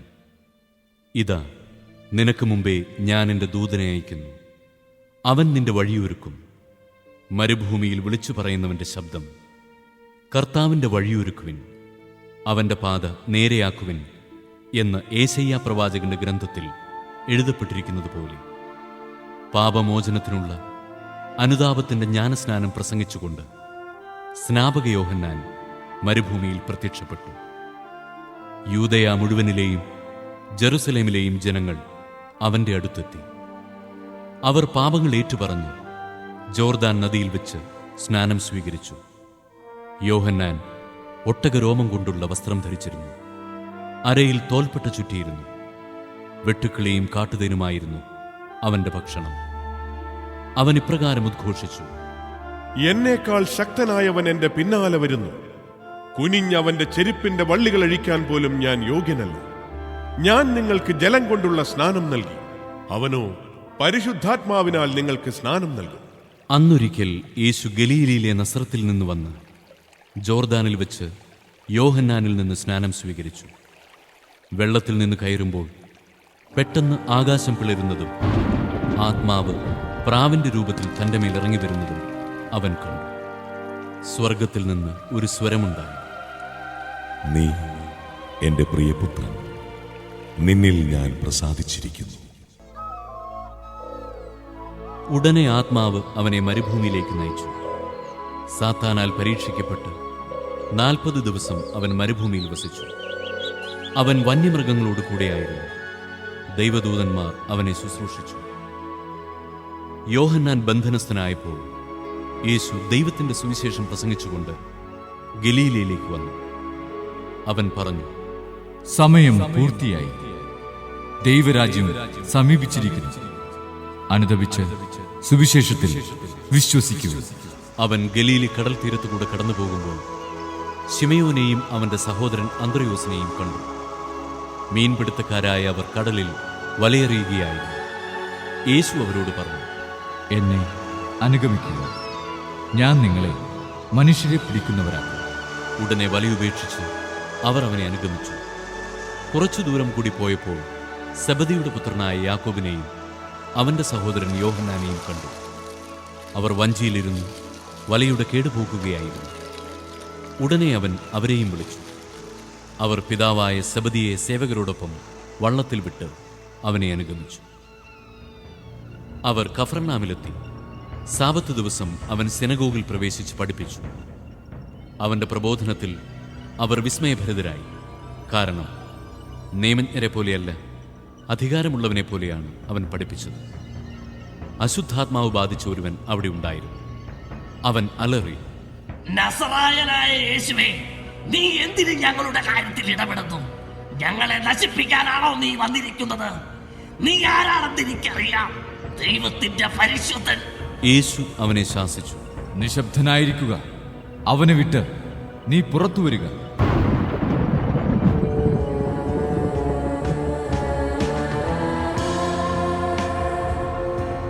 അശുദ്ധാത്മാവ് അവനെ തള്ളി വീഴ്ത്തിയിട്ട് ഉച്ചസ്വരത്തിൽ അലറിക്കൊണ്ട് പുറത്തു വന്നു. എല്ലാവരും അത്ഭുതപ്പെട്ട് പരസ്പരം പറഞ്ഞു, ഇതെന്ത് അധികാരത്തോടെയുള്ള പുതിയ പ്രബോധനമോ? അശുദ്ധാത്മാക്കളോട് പോലും അവൻ ആജ്ഞാപിക്കുന്നു, അവ അനുസരിക്കുകയും ചെയ്യുന്നു. അവന്റെ പ്രശസ്തി ഗലീലിയുടെ സമീപ പ്രദേശങ്ങളിലെല്ലാം പെട്ടെന്ന് വ്യാപിച്ചു. യേശു സിനഗോഗിൽ നിന്ന് ഇറങ്ങി യാക്കോബിനോടും യോഹന്നാനോടും കൂടി ശിമയോന്റെയും അന്ത്രയോസിന്റെയും ഭവനത്തിലെത്തി. ശിമയോന്റെ അമ്മായിയമ്മ പനി പിടിച്ച് കിടപ്പായിരുന്നു. അവളുടെ കാര്യം അവർ അവനോട് പറഞ്ഞു. അവൻ അടുത്തു ചെന്ന് അവളെ കൈക്ക് പിടിച്ചെഴുന്നേൽപ്പിച്ചു. പനി അവളെ വിട്ടുമാറി. അവൾ അവരെ ശുശ്രൂഷിച്ചു. അന്നു വൈകുന്നേരം സൂര്യാസ്തമയമായപ്പോൾ രോഗികളും പിശാചുബാധിതരുമായ എല്ലാവരെയും അവർ അവന്റെ അടുത്ത് കൊണ്ടുവന്നു. നഗരവാസികളെല്ലാം വാതിൽക്കൽ സമ്മേളിച്ചു. വിവിധ രോഗങ്ങൾ ബാധിച്ചിരുന്ന വളരെ പേരെ അവൻ സുഖപ്പെടുത്തി. അനേകം പിശാചുക്കളെ പുറത്താക്കി. പിശാചുക്കൾ തന്നെ അറിഞ്ഞിരുന്നതുകൊണ്ട് സംസാരിക്കാൻ അവരെ അവൻ അനുവദിച്ചില്ല. അതിരാവിലെ അവൻ ഉണർന്ന് ഒരു വിജനസ്ഥലത്തേക്ക് പോയി. അവിടെ അവൻ പ്രാർത്ഥിച്ചുകൊണ്ടിരുന്നു. ശിമയോനും കൂടെ ഉണ്ടായിരുന്നവരും അവനെ തേടി പുറപ്പെട്ടു. കണ്ടെത്തിയപ്പോൾ അവർ പറഞ്ഞു, എല്ലാവരും നിന്നെ അന്വേഷിക്കുന്നു. അവൻ പറഞ്ഞു, നമുക്ക് അടുത്ത പട്ടണങ്ങളിലേക്ക് പോകാം, അവിടെയും എനിക്ക് പ്രസംഗിക്കേണ്ടിയിരിക്കുന്നു. അതിനാണ് ഞാൻ വന്നിരിക്കുന്നത്.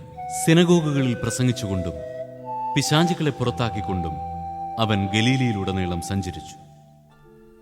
ഒരു കുഷ്ഠരോഗി അവന്റെ അടുത്തെത്തി മുട്ടുകുത്തി അപേക്ഷിച്ചു, അങ്ങേക്ക് മനസ്സുണ്ടെങ്കിൽ എന്നെ ശുദ്ധനാക്കാൻ കഴിയും. അവൻ കരുണ തോന്നി കൈനീട്ടി അവനെ സ്പർശിച്ചുകൊണ്ട് പറഞ്ഞു, എനിക്ക് മനസ്സുണ്ട്, നിനക്ക് ശുദ്ധിയുണ്ടാകട്ടെ.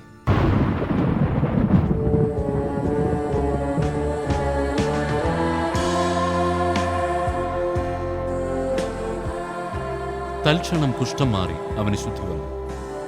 യേശു അവനെ കർശനമായി താക്കീത് ചെയ്ത് പറഞ്ഞയച്ചു. നീ ഇതേപ്പറ്റി ആരോടും ഒന്നും സംസാരിക്കരുത്. എന്നാൽ പോയി പുരോഹിതന് നിന്നെ തന്നെ കാണിച്ചു കൊടുക്കുക. മോശയുടെ കൽപ്പനയനുസരിച്ച് ജനങ്ങൾക്ക് സാക്ഷ്യത്തിനായി ശുദ്ധീകരണ കാഴ്ചകൾ സമർപ്പിക്കുകയും ചെയ്യുക. എന്നാൽ അവൻ പുറത്തു ചെന്ന് വളരെ കാര്യങ്ങൾ പ്രഘോഷിക്കാനും ഇത് പ്രസിദ്ധമാക്കാനും തുടങ്ങി.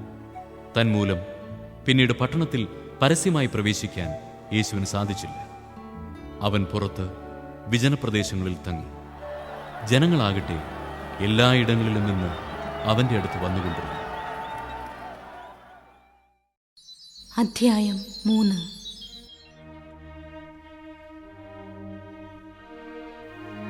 തിബേരിയൂസ് സീസറിന്റെ 15-ാം ഭരണവർഷം പൊന്തിയൂസ് പിലാത്തോസ് യൂദയായുടെ ദേശാധിപതിയും ഹെറോദേസ് ഗലീലിയുടെയും അവന്റെ സഹോദരൻ പീലിപ്പോസ് ഇത്തൂറിയ ത്രാക്കോണിത്തിസ് പ്രദേശങ്ങളുടെയും ലിസാനിയോസ് അബിലേനയുടെയും ഭരണാധിപന്മാരും അന്നാസും കയ്യഫാസും പ്രധാന പുരോഹിതന്മാരുമായിരിക്കെ സഖറിയായുടെ പുത്രനായ യോഹന്നാന് മരുഭൂമിയിൽ വെച്ച് ദൈവത്തിന്റെ അരുളപ്പാടുണ്ടായി.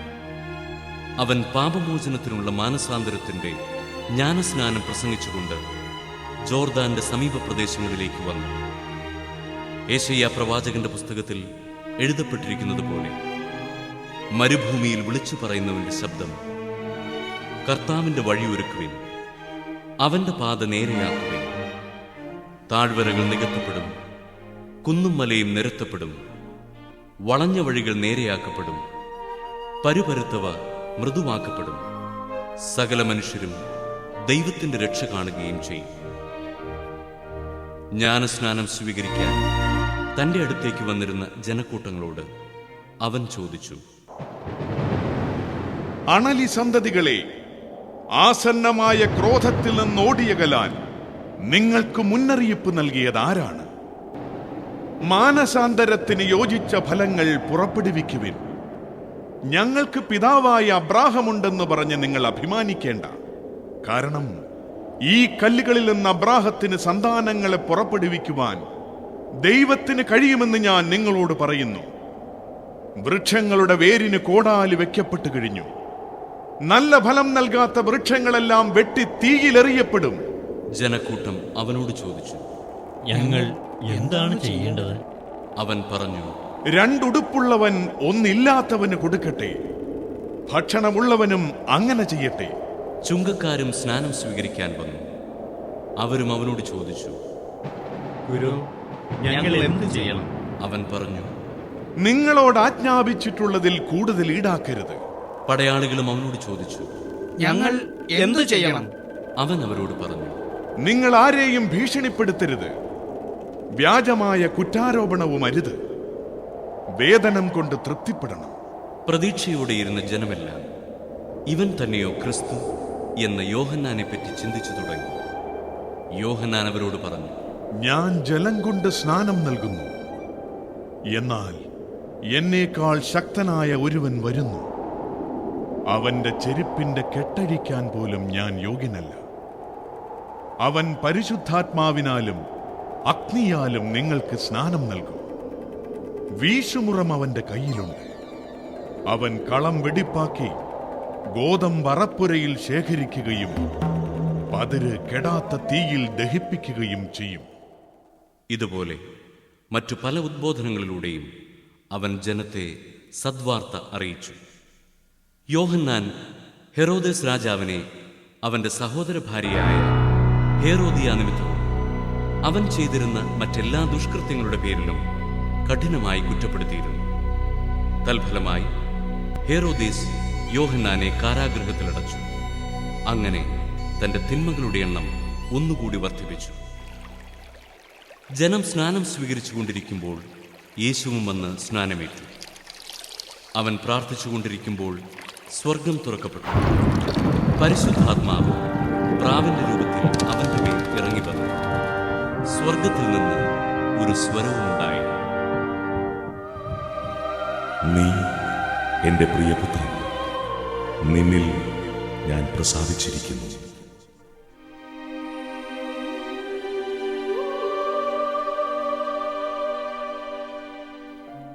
പരസ്യജീവിതം ആരംഭിക്കുമ്പോൾ യേശുവിന് ഏകദേശം 30 വയസ്സു പ്രായമായിരുന്നു. അവൻ ജോസഫിന്റെ മകനാണെന്ന് കരുതപ്പെട്ടിരുന്നു. ജോസഫ് ഹേലിയുടെ പുത്രനായിരുന്നു. ഹേലി മത്താത്തിന്റെയും, മത്താത്ത് ലേവിയുടെയും, ലേവി മെൽക്കിയുടെയും, മെൽക്കി യാന്നിയുടെയും, യാന്നി ജോസഫിന്റെയും പുത്രൻ. ജോസഫ് മത്താത്തിയായുടെയും, മത്താത്തിയ ആമോസിന്റെയും, ആമോസ് നാവൂമിന്റെയും, നാവൂം ഹെസ്ലിയുടെയും, ഹെസ്ലി നഗ്ഗായിയുടെയും പുത്രൻ. നഗ്ഗായി മാത്തിന്റെയും, മാത്ത് മത്താത്തിയായുടെയും, മത്താത്തിയ സെമയിന്റെയും, സെമയിൻ യോസെക്കിന്റെയും, യോസെക്ക് യോദായുടെയും പുത്രൻ. യോദ യോഹന്നാന്റെയും, യോഹന്നാൻ റേസായുടെയും, റേസ സെറുബാബേലിന്റെയും, സെറുബാബേൽ സലാത്തിയേലിന്റെയും, സലാത്തിയേൽ നേരിയുടെയും പുത്രൻ. നേരി മെൽക്കിയുടെയും, മെൽക്കി അദ്ദിയുടെയും, അദ്ദി കോസാമിന്റെയും, കോസാം എൽമാദാമിന്റെയും, എൽമാദാം ഏറിന്റെയും പുത്രൻ. ഏർ ജോഷ്വായുടെയും, ജോഷ്വ എലിയേസറിന്റെയും, എലിയേസർ യോറീമിന്റെയും, യോറീം മത്താത്തിന്റെയും, മത്താത്ത് ലേവിയുടെയും പുത്രൻ. ലേവി ശിമയോന്റെയും, ശിമയോൻ യൂദായുടെയും, യൂദാ ജോസഫിന്റെയും, ജോസഫ് യോനാമിന്റെയും, യോനാം എലിയാക്കീമിന്റെയും പുത്രൻ. എലിയാക്കീം മെലയായുടെയും, മെലയ മെന്നായുടെയും, മെന്ന മത്താത്തായുടെയും, മത്താത്ത നാഥാന്റെയും, നാഥാൻ ദാവീദിന്റെയും പുത്രൻ. ദാവീദ് ജസ്സയുടെയും, ജസ്സെ ഓബദിന്റെയും, ഓബദ് ബോവാസിന്റെയും, ബോവാസ് സാലായുടെയും, സാല നഹഷോന്റെയും പുത്രൻ. നഹഷോൻ അമിനാദാബിന്റെയും, അമിനാദാബ് അത്മിന്റെയും, അത്മിൻ അർണിയുടെയും, അർണി ഹെസ്രോന്റെയും, ഹെസ്രോൻ പേരസിന്റെയും, പേരസ് യൂദായുടെയും പുത്രൻ.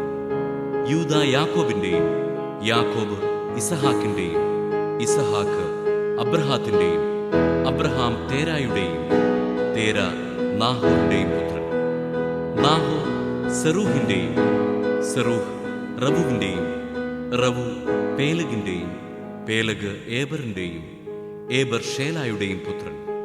ഷേല കൈനാന്റെയും കൈനാൻ അർഫക്സാദിന്റെയും അർഫക്സാദ് ഷേമിന്റെയും ഷേം നോഹയുടെയും നോഹ ലാമക്കിന്റെയും പുത്രൻ.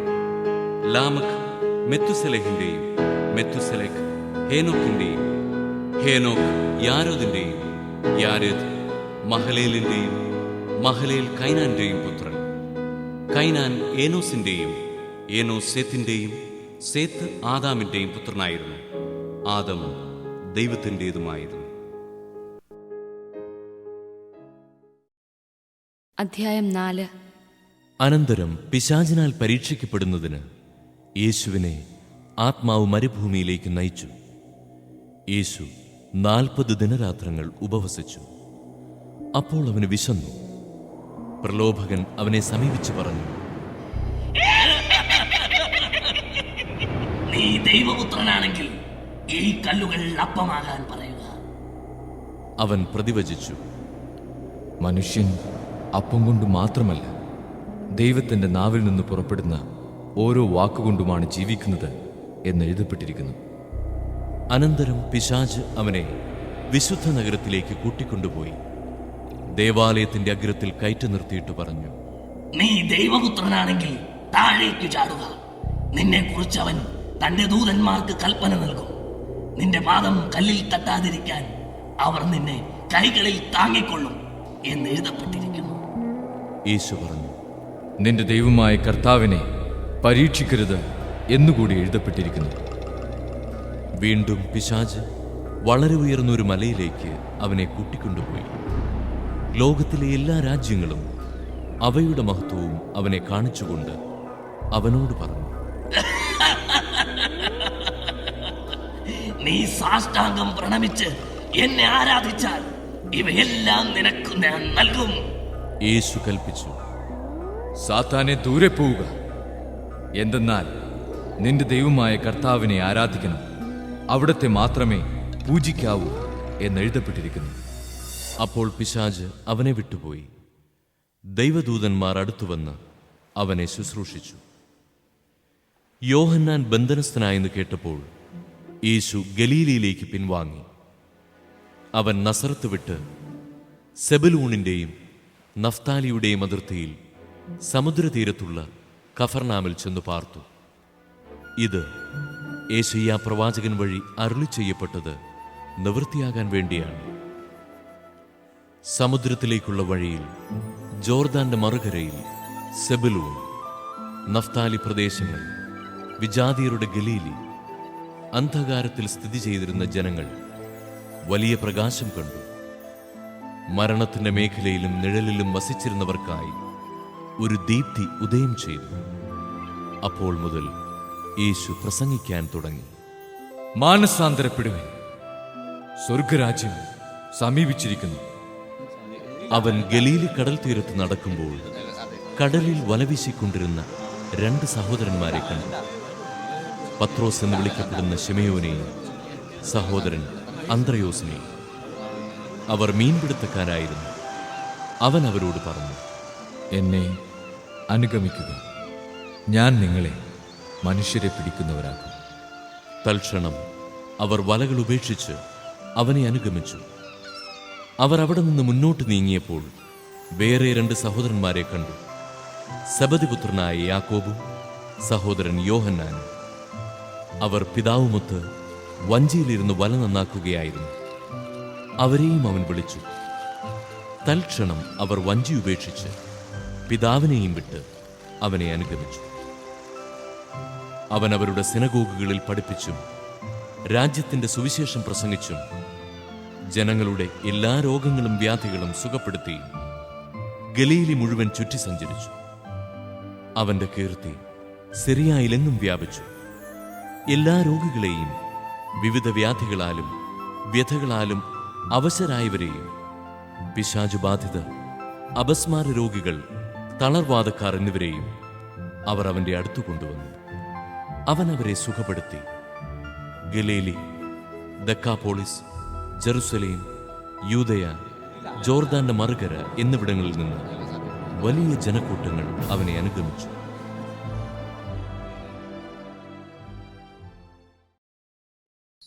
അധ്യായം 4. യേശു പരിശുദ്ധാത്മാവ് നിറഞ്ഞവനായി ജോർദാനിൽ നിന്ന് മടങ്ങി. ആത്മാവ് അവനെ മരുഭൂമിയിലേക്ക് നയിച്ചു. അവൻ പിശാചിനാൽ പരീക്ഷിക്കപ്പെട്ട് 40 ദിവസം അവിടെ കഴിഞ്ഞുകൂടി. ആ ദിവസങ്ങളിൽ അവൻ ഒന്നും ഭക്ഷിച്ചില്ല. അവസാനം അവൻ വിശന്നു. അപ്പോൾ പിശാച് അവനോട് പറഞ്ഞു, നീ ദൈവപുത്രനാണെങ്കിൽ ഈ കല്ലിനോട് അപ്പമാകാൻ കൽപ്പിക്കുക. യേശു അവനോട് പറഞ്ഞു, അപ്പം കൊണ്ട് മാത്രമല്ല മനുഷ്യൻ ജീവിക്കുന്നത് എന്ന് എഴുതപ്പെട്ടിരിക്കുന്നു. പിന്നെ പിശാച് അവനെ ഒരു ഉയർന്ന സ്ഥലത്തേക്ക് കൊണ്ടുപോയി ഭൂമിയിലെ സകല രാജ്യങ്ങളും ക്ഷണനേരം കൊണ്ട് അവന് കാണിച്ചു കൊടുത്തു. പിശാച് അവനോട് പറഞ്ഞു, ഇവയുടെ മേൽ എല്ലാ അധികാരവും മഹത്വവും നിനക്കു ഞാൻ തരാം. ഇതെല്ലാം എനിക്കു നൽകപ്പെട്ടിരിക്കുന്നു. എനിക്കിഷ്ടമുള്ളവർക്ക് ഞാനിത് കൊടുക്കുന്നു.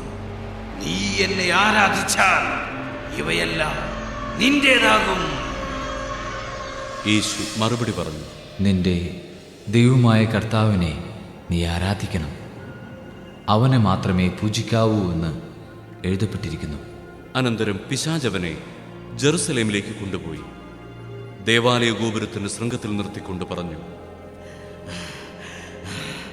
നീ ദൈവപുത്രനാണെങ്കിൽ ഇവിടെ നിന്നു താഴേക്കു ചാടുക.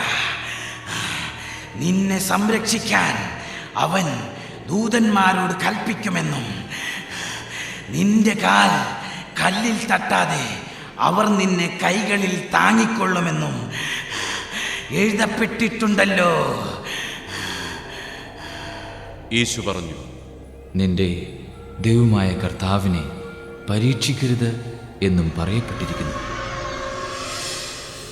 അപ്പോൾ പിശാച് പ്രലോഭനങ്ങളെല്ലാം അവസാനിപ്പിച്ച് നിശ്ചിത കാലത്തേക്ക് അവനെ വിട്ടുപോയി. യേശു ആത്മാവിൻ്റെ ശക്തിയോടുകൂടി ഗലീലയിലേക്ക് മടങ്ങിപ്പോയി. അവൻ്റെ കീർത്തി സമീപ പ്രദേശങ്ങളിലെങ്ങും വ്യാപിച്ചു. അവൻ അവരുടെ സിനഗോഗുകളിൽ പഠിപ്പിച്ചുകൊണ്ടിരുന്നു. എല്ലാവരും അവനെ പുകഴ്ത്തി. യേശു താൻ വളർന്ന സ്ഥലമായ നസറത്തിൽ വന്നു. പതിവ് പോലെ ഒരു സാബത്ത് ദിവസം അവൻ അവരുടെ സിനഗോഗിൽ പ്രവേശിച്ച് വായിക്കാൻ എഴുന്നേറ്റ് നിന്നു. യെശയ്യാ പ്രവാചകന്റെ പുസ്തകം അവന് നൽകപ്പെട്ടു. പുസ്തകം തുറന്നപ്പോൾ ഇപ്രകാരം എഴുതിയിരിക്കുന്നത് അവൻ കണ്ടു. കർത്താവിൻ്റെ ആത്മാവ് എൻ്റെ മേലുണ്ട്. ദരിദ്രരെ സുവിശേഷം അറിയിക്കാൻ അവിടുന്ന് എന്നെ അഭിഷേകം ചെയ്തിരിക്കുന്നു. ബന്ധിതർക്ക് മോചനവും അന്ധർക്ക് കാഴ്ചയും അടിച്ചമർത്തപ്പെട്ടവർക്ക് സ്വാതന്ത്ര്യവും കർത്താവിന് സ്വീകാര്യമായ വത്സരവും പ്രഖ്യാപിക്കാൻ അവിടുന്ന് എന്നെ അയച്ചിരിക്കുന്നു. പുസ്തകമടച്ച് ശുശ്രൂഷകനെ ഏൽപ്പിച്ചതിനു ശേഷം അവൻ ഇരുന്നു. സിനഗോഗിലുണ്ടായിരുന്ന എല്ലാവരും അവനെ ഉറ്റുനോക്കിക്കൊണ്ടിരുന്നു. അവൻ അവരോട് പറയാൻ തുടങ്ങി, നിങ്ങൾ കേട്ടിരിക്കെ തന്നെ ഇന്ന് ഈ തിരുവെഴുത്ത് നിറവേറിയിരിക്കുന്നു. എല്ലാവരും അവനെപ്പറ്റി പ്രശംസിച്ച് പറയുകയും അവൻ്റെ നാവിൽ നിന്ന് പുറപ്പെട്ട കൃപാവചസ് കേട്ട് അത്ഭുതപ്പെടുകയും ചെയ്തു. അവർ ചോദിച്ചു, ഇവൻ ജോസഫിന്റെ മകനല്ലേ? അവൻ അവരോട് പറഞ്ഞു, വൈദ്യ, നിന്നെ തന്നെ സുഖപ്പെടുത്തുക എന്ന ചൊല്ല് ഉദ്ധരിച്ചുകൊണ്ട് തീർച്ചയായും നിങ്ങൾ എന്നോട് കഫർനാമിൽ നീ ചെയ്ത അത്ഭുതങ്ങൾ ഇവിടെ നിന്റെ സ്വന്തം സ്ഥലത്തും ചെയ്യുക എന്ന് പറയും. എന്നാൽ സത്യമായി ഞാൻ നിങ്ങളോട് പറയുന്നു, ഒരു പ്രവാചകനും സ്വന്തം നാട്ടിൽ സ്വീകരിക്കപ്പെടുന്നില്ല. സത്യമായി ഞാൻ നിങ്ങളോട് പറയുന്നു, ഏലിയാ പ്രവാചകന്റെ കാലത്ത് ഇസ്രായേലിൽ അനേകം വിധവകളുണ്ടായിരുന്നു. അന്ന് 3 വർഷവും 6 മാസവും ആകാശം അടയ്ക്കപ്പെടുകയും ഭൂമിയിലെങ്ങും രൂക്ഷമായ ക്ഷാമം ഉണ്ടാവുകയും ചെയ്തു. എന്നാൽ സീദോനിൽ സറപ്തായിലെ ഒരു വിധവയുടെ അടുക്കിലേക്കല്ലാതെ മറ്റാരുടെ അടുക്കിലേക്കും ഏലിയ അയക്കപ്പെട്ടില്ല. ഏലീശ പ്രവാചകന്റെ കാലത്ത് ഇസ്രായേലിൽ അനേകം കുഷ്ഠരോഗികൾ ഉണ്ടായിരുന്നു. എന്നാൽ അവരിൽ സിറിയാക്കാരനായ നാമാനല്ലാതെ മറ്റാരും സുഖമാക്കപ്പെട്ടില്ല. ഇത് കേട്ടപ്പോൾ സിനഗോഗിലുണ്ടായിരുന്ന എല്ലാവരും കോപാകുലരായി. അവർ അവനെ പട്ടണത്തിൽ നിന്ന് പുറത്താക്കുകയും തങ്ങളുടെ പട്ടണം സ്ഥിതി ചെയ്യുന്ന മലയുടെ ശൃംഗത്തിൽ നിന്ന് താഴേക്ക് തള്ളിയിടാനായി കൊണ്ടുപോവുകയും ചെയ്തു. എന്നാൽ അവൻ അവരുടെ ഇടയിലൂടെ നടന്ന് അവിടം വിട്ടുപോയി. പിന്നെ അവൻ ഗലീലയിലെ ഒരു പട്ടണമായ കഫർനാമിലെത്തി സാബത്തിൽ അവരെ പഠിപ്പിച്ചുകൊണ്ടിരുന്നു. അവന്റെ പ്രബോധനത്തിൽ അവർ വിസ്മയഭരിതരായി, കാരണം അധികാരത്തോടു കൂടിയതായിരുന്നു അവന്റെ വചനം. അവിടെ സിനഗോഗിൽ അശുദ്ധാത്മാവ് ബാധിച്ച ഒരുവനുണ്ടായിരുന്നു. അവൻ ഉറക്കെ നിലവിളിച്ചു പറഞ്ഞു, നസറാനായ യേശുവേ, നീ എന്തിന് ഞങ്ങളുടെ കാര്യത്തിൽ ഇടപെടുന്നു? ഞങ്ങളെ നശിപ്പിക്കാനാണോ നീ വന്നിരിക്കുന്നത്? നീ ആരാണെന്ന് എനിക്കറിയാം, ദൈവത്തിന്റെ പരിശുദ്ധൻ. യേശു അവനെ ശാസിച്ചു പറഞ്ഞു, മിണ്ടരുത്, അവനെ വിട്ടുപോകൂ. ആ പിശാച് ഉപദ്രവമൊന്നും വരുത്താതെ എല്ലാവരുടെയും നടുവിലേക്ക് അവനെ തള്ളിയിട്ടതിനു ശേഷം അവനെ വിട്ടുപോയി. എല്ലാവരും അത്ഭുതപ്പെട്ട് പരസ്പരം പറഞ്ഞു, എന്തൊരു വചനമാണിത്! ഇവൻ അധികാരത്തോടും ശക്തിയോടും കൂടെ അശുദ്ധാത്മാക്കളോട് കൽപ്പിക്കുകയും അവ വിട്ടുപോകുകയും ചെയ്യുന്നുവല്ലോ. അവന്റെ കീർത്തി സമീപ പ്രദേശങ്ങളിലെങ്ങും വ്യാപിച്ചു. അവൻ സിനഗോഗിൽ നിന്ന് എഴുന്നേറ്റ് ശിമയോന്റെ വീട്ടിലേക്ക് പോയി. ശിമയോന്റെ അമ്മായിയമ്മ കലശലായ പനി ബാധിച്ചു കിടപ്പായിരുന്നു. ആളുകൾ അവൾക്ക് വേണ്ടി അവനോട് സഹായം അപേക്ഷിച്ചു. അവൻ അവളുടെ അടുത്തെത്തി പനിയെ ശ്വാസിച്ചു. അത് അവളെ വിട്ടുമാറി. ഉടനെ അവൾ എഴുന്നേറ്റ് അവരെ ശുശ്രൂഷിച്ചു. വൈകുന്നേരമായപ്പോൾ വിവിധ രോഗങ്ങളാൽ കഷ്ടപ്പെട്ടിരുന്നവരെയെല്ലാം അവർ അവന്റെ അടുത്ത് കൊണ്ടുവന്നു. ഓരോരുത്തരുടെയും മേൽ കൈവച്ച് അവൻ അവരെ സുഖപ്പെടുത്തി. നീ ദൈവപുത്രനാണ് എന്ന് ഉറക്കെ വിളിച്ചു പറഞ്ഞുകൊണ്ട് അനേകരിൽ നിന്ന് പിശാചുക്കൾ വിട്ടുപോയി. അവൻ അവയെ ശാസിച്ചു. താൻ ക്രിസ്തുവാണെന്ന് അവയ്ക്കറിയാമായിരുന്നതുകൊണ്ട് അവൻ അവയെ സംസാരിക്കാൻ അനുവദിച്ചില്ല. പ്രഭാതമായപ്പോൾ അവൻ ഒരു വിജന സ്ഥലത്തേക്ക് പോയി. ജനക്കൂട്ടം അവനെ അന്വേഷിച്ചു ചെന്നു. തങ്ങളെ വിട്ടുപോകരുതെന്ന് അവർ അവനെ നിർബന്ധിച്ചു. എന്നാൽ അവൻ പറഞ്ഞു, മറ്റു പട്ടണങ്ങളിലും ഞാൻ ദൈവരാജ്യത്തിൻ്റെ സുവിശേഷം പ്രസംഗിക്കേണ്ടിയിരിക്കുന്നു. അതിനുവേണ്ടിയാണ് ഞാൻ അയക്കപ്പെട്ടിരിക്കുന്നത്.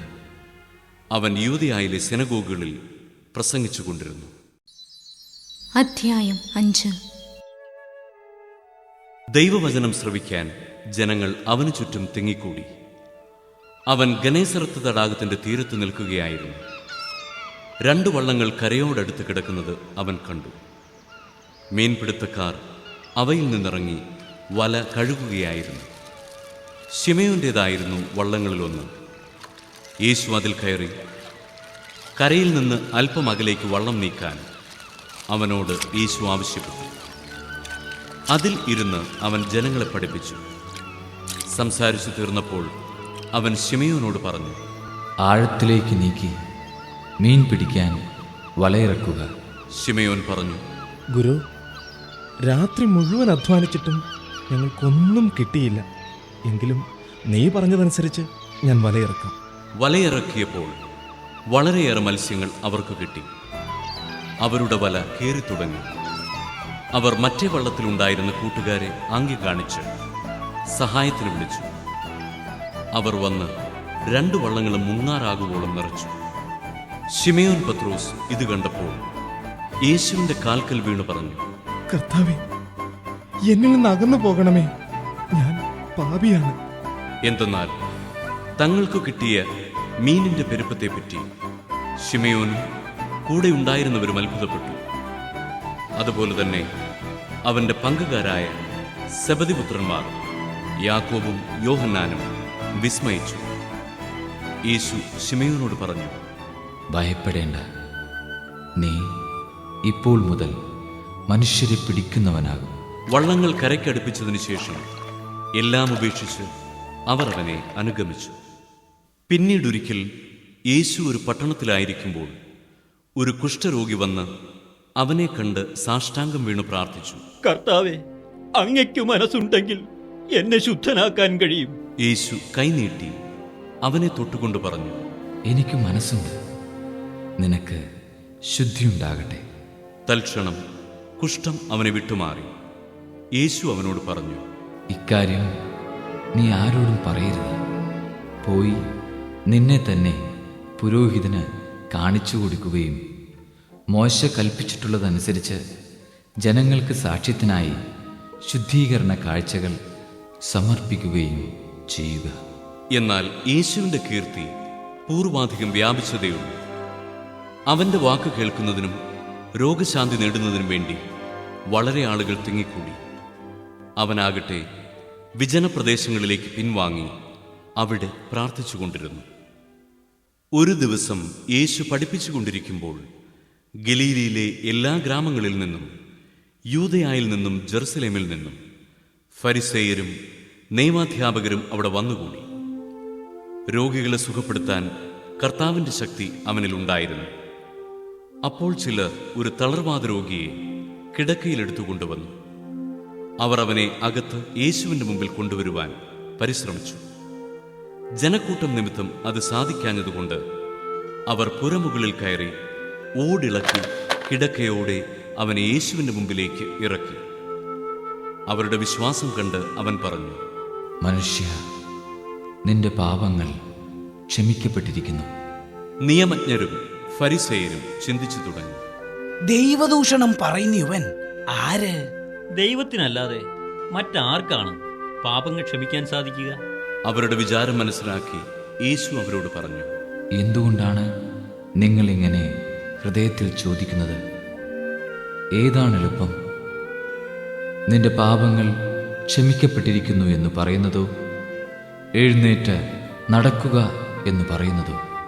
ഭൂമിയിൽ പാപങ്ങൾ ക്ഷമിക്കാൻ മനുഷ്യപുത്രന് അധികാരമുണ്ട് എന്ന് നിങ്ങൾ അറിയേണ്ടതിന് യേശു തളർവാദ രോഗിയോട് പറഞ്ഞു, ഞാൻ നിന്നോട് പറയുന്നു, എഴുന്നേറ്റ് കിടക്കയും എടുത്ത് വീട്ടിലേക്ക് പോവുക.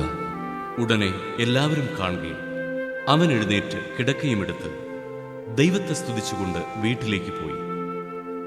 എല്ലാവരും വിസ്മയഭരിതരായി ദൈവത്തെ മഹത്വപ്പെടുത്തി.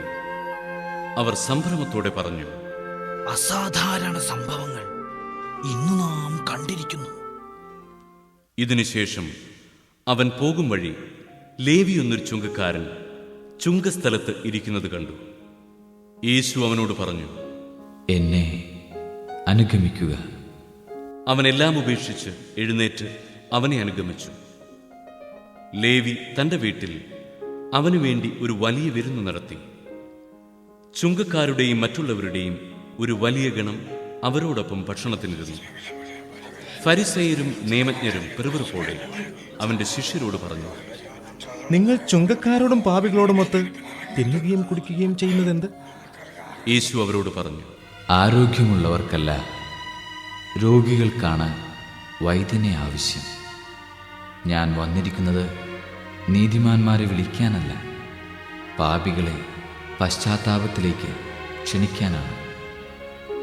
അവർ അവനോട് പറഞ്ഞു, യോഹന്നാന്റെ ശിഷ്യർ പലപ്പോഴും ഉപവസിക്കുകയും പ്രാർത്ഥിക്കുകയും ചെയ്യുന്നു. ഫരിസേയരുടെ ശിഷ്യരും അങ്ങനെ തന്നെ. എന്നാൽ നിന്റെ ശിഷ്യർ തിന്നുകുടിച്ചു നടക്കുന്നു. യേശു അവരോട് പറഞ്ഞു, മണവാളൻ കൂടെയുള്ളപ്പോൾ മണവറത്തോഴരെ കൊണ്ട് ഉപവസിപ്പിക്കാൻ നിങ്ങൾക്ക് കഴിയുമോ? എന്നാൽ മണവാളൻ അവരിൽ നിന്ന് അകറ്റപ്പെടുന്ന ദിവസങ്ങൾ വരും. അപ്പോൾ അവർ ഉപവസിക്കും. അവൻ അവരോട് ഒരു ഉപമയും പറഞ്ഞു, ആരും പുതിയ വസ്ത്രത്തിൽ നിന്ന് കഷണം കീറിയെടുത്ത് പഴയ വസ്ത്രത്തോട് ചേർക്കാറില്ല.